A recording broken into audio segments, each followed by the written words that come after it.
ನಮಸ್ಕಾರ. ಇವತ್ತಿನ ಈ ಒಂದು ಆಳವಾದ ವಿಶ್ಲೇಷಣೆಗೆ ಸ್ವಾಗತ.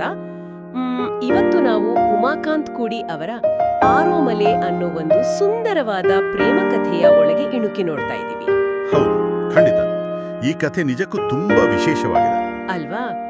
ಲೇಖಕರು ತಮ್ಮ ಆರಂಭಿಕ ಟಿಪ್ಪಣಿಯಲ್ಲೇ ಅಂದ್ರೆ ಆ ಆಥರ್ ನೋಟ್ಸ್ನಲ್ಲಿ ತಮ್ಮ ತಾಯಿ ಭಾರತಿ ಮತ್ತು ಸ್ನೇಹಿತರನ್ನು ನೆನಪಿಸ್ಕೊಂಡಿದ್ದಾರೆ.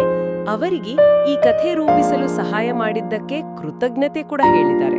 ನಿಜ, ಆ ಒಂದು ಪರ್ಸನಲ್ ಟಚ್ ಕಥೆಗೆ ಮೊದಲಿನಿಂದಲೇ ಸಿಗುತ್ತೆ.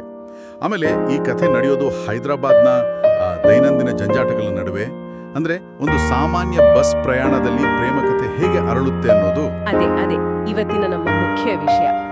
ಹೈದರಾಬಾದ್ ಬಗ್ಗೆ ಮಾತಾಡ್ಬೇಕಾದ್ರೆ ಕಥೆಯಲ್ಲಿ ಅದು ಬರೀ ಒಂದು ಊರು ಮಾತ್ರ ಅಲ್ಲ, ಅದೊಂದು ಜೀವಂತ ಪಾತ್ರ ಅಂತಲೇ ಹೇಳ್ಬೋದು, ಗೊತ್ತಾ?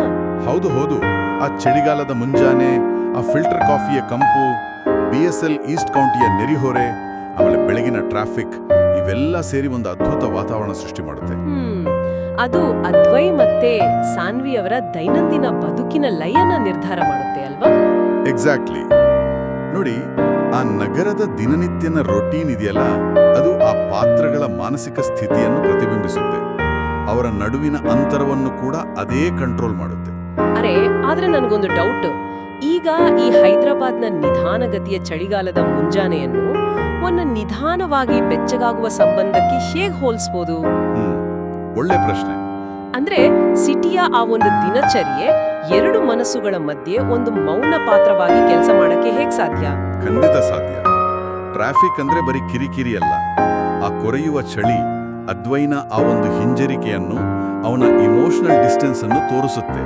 ಆದ್ರೆ ಅದೇ ಟೈಮಲ್ಲಿ ಅವನ ಸುತ್ತ ಒಂದು ಬೆಚ್ಚಗಿನ ವಾತಾವರಣ ಕೂಡ ಸೃಷ್ಟಿಯಾಗುತ್ತೆ. ಹೌದು, ಆ ಸಿಟಿಯ ನಿರಂತರ ಲಯ ಒಂದು ಬೆಚ್ಚಗಿನ ವಾತಾವರಣ ಕಟ್ಕೊಡುತ್ತೆ.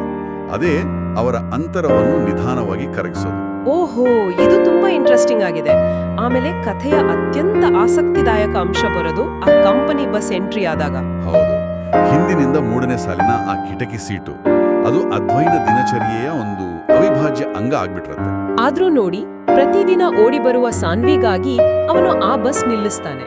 ಆ ಬಸ್ಸು ಬರೀ ಒಂದು ವಾಹನ ಆಗಿರಲ್ಲ, ಹೊರಗಿನ ಪ್ರಪಂಚದಿಂದ ದೂರವಾದ ಅವರದೇ ಆದ ಒಂದು ಪ್ರತ್ಯೇಕ ಆಪ್ತ ಜಗತ್ತು ಆಗಿರುತ್ತೆ. ಅದೇ ಇಲ್ಲಿನ ಮ್ಯಾಜಿಕ್. ನಿಜ, ದಿನನಿತ್ಯದ ಆ ಬೋರ್ ಹೊಡಿಸುವ ಆಫೀಸ್ ಬಸ್ ಪ್ರಯಾಣ ಕೂಡ ರೊಮ್ಯಾಂಟಿಕ್ ಆಗ್ಬೋದು ಅಂದ್ರೆ ಆಶ್ಚರ್ಯ ಆಗುತ್ತೆ. ಆ ಬಸ್ಸಿನ ಸೀಟು ಒಂದು ಲಿವಿಂಗ್ ರೂಮ್ ಇದ್ದ ಹಾಗೆ. ಎಕ್ಸಾಕ್ಟ್ಲಿ, ಒಂದು ಮೂವಿಂಗ್ ಲಿವಿಂಗ್ ರೂಮ್ ತರ ಅಲ್ವಾ? ಹೌದು, ಚಲಿಸುವ ಲಿವಿಂಗ್ ರೂಮ್. ಪ್ರತಿದಿನ ಒಟ್ಟಿಗೆ ಕಳೆಯುವ ಸಮಯ, ಆ ಸೀಮಿತ ಜಾಗ ಇದೆಯಲ್ಲ, ಅದು ಅವರ ಮಧ್ಯೆ ಒಂದು ಅಲಿಖಿತ ನಿಯಮಗಳನ್ನು ಹುಟ್ಟುಹಾಕುತ್ತೆ. ಅಂದ್ರೆ ಮಾತುಗಳೇ ಇಲ್ಲದಿದ್ರೂ ಪರಸ್ಪರ ಕಾಳಜಿ ಮತ್ತೆ ಆಪ್ತತೆಯಲ್ಲಿ ಬೆಳೆಯುತ್ತೆ. ಆದ್ರೆ ಇಷ್ಟೆಲ್ಲ ಆಪ್ತತೆ ಇದ್ರೂ ಕೂಡ ಅದ್ವೈತ್ಗೆ ತನ್ನ ಭಾವನೆಗಳನ್ನ ಹೇಳ್ಕೊಳ್ಳೋಕೆ ತುಂಬಾ ಹಿಂಜರಿಕೆ ಇರುತ್ತೆ. ಅವನ ಮೌನ ಒಂದು ದೊಡ್ಡ ತಡೆಗೋಡೆ ಇದ್ದ ಹಾಗೆ. ಆ ಕಂಫರ್ಟ್ ಝೋನ್ ಇಂದ ಹೊರಬರಲು ಅವನಿಗೆ ಇಷ್ಟ ಇರಲ್ಲ. ಖಂಡಿತ. ಅದು ಹೇಗಿರುತ್ತೆ ಅಂದ್ರೆ, ಕಳುಹಿಸದೆ ಡ್ರಾಫ್ಟ್ನಲ್ಲಿ ಉಳಿದ ಇಮೇಲ್ ತರ, ಮನಸ್ಸಿನಲ್ಲಿದೆ ಆದ್ರೆ ಸೆಂಡ್ ಬಟನ್ ಒತ್ತಿಲ್ಲ.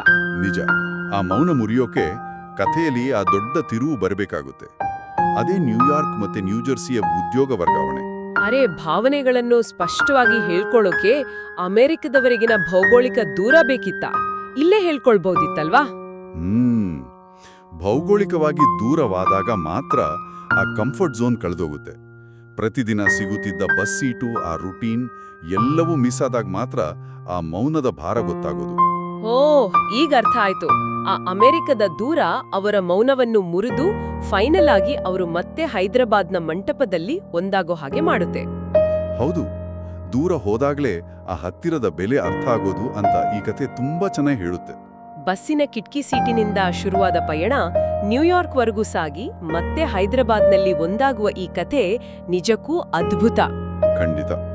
ದಿನನಿತ್ಯದ ಬದುಕಿನಲ್ಲಿ ನಾವೆಲ್ಲರೂ ಹೀಗೆ ಮಾಡ್ತೀವಿ ಅಲ್ವಾ? ಹೌದು. ಕೊನೆಯದಾಗಿ ನಾವೆಲ್ಲರೂ ಯೋಚಿಸಬೇಕಾದೊಂದು ಚಿಂತನೆ ಇದೆ. ನಾವು ಯಾವಾಗಲೂ ಆ ಸರಿಯಾದ ಸಮಯ ಬರ್ಲಿ ಅಂತ ಕಾಯ್ತಾ ಇರ್ತೀವಿ. ಹೌದು, ಆ ಕಾಯುವಿಕೆಯಲ್ಲಿ ನಮ್ಮ ದೈನಂದಿನ ಬದುಕಿನಲ್ಲಿ ಅಡಗಿರುವ ಎಷ್ಟೋ ಸುಂದರ ಕ್ಷಣಗಳನ್ನು, ಆಪ್ತವಾದ ಸಂಬಂಧಗಳನ್ನು ಕಳೆದುಕೊಳ್ಳುತ್ತಿದ್ದೀವಾ ಅಂತ ನಾವೇ ಪ್ರಶ್ನೆ ಮಾಡ್ಕೊಳ್ಬೇಕು. ಇದು ನಿಜಕ್ಕೂ ಆಳವಾದ ವಿಷಯ. ಆಫೀಸ್ ಬಸ್, ಟ್ರಾಫಿಕ್ ಅಂತ ಬೈದುಕೊಳ್ತಾ ನಮ್ಮ ಪಕ್ಕದಲ್ಲೇ ಇರೋ ಆಪ್ತತೆಯನ್ನ ನಾವು ಮರ್ತ್ಬಿಡ್ತೀವಿ. ಖಂಡಿತ. ಮುಂಬರುವ ದಿನಗಳಲ್ಲಿ ನಮ್ಮ ದಿನಚರ್ಯೆಯ ಹಾದಿಯಲ್ಲಿ ಸಿಗುವ ಇಂತಹ ಸಣ್ಣ ಸಣ್ಣ ಕ್ಷಣಗಳ ಬಗ್ಗೆ ನಾವೆಲ್ಲರೂ ಒಮ್ಮೆ ಆಳವಾಗಿ ಯೋಚಿಸಬೇಕು. ಇವತ್ತಿನ ಈ ವಿಶ್ಲೇಷಣೆ ಇಲ್ಲಿಗೆ ಮುಗಿಸೋಣ.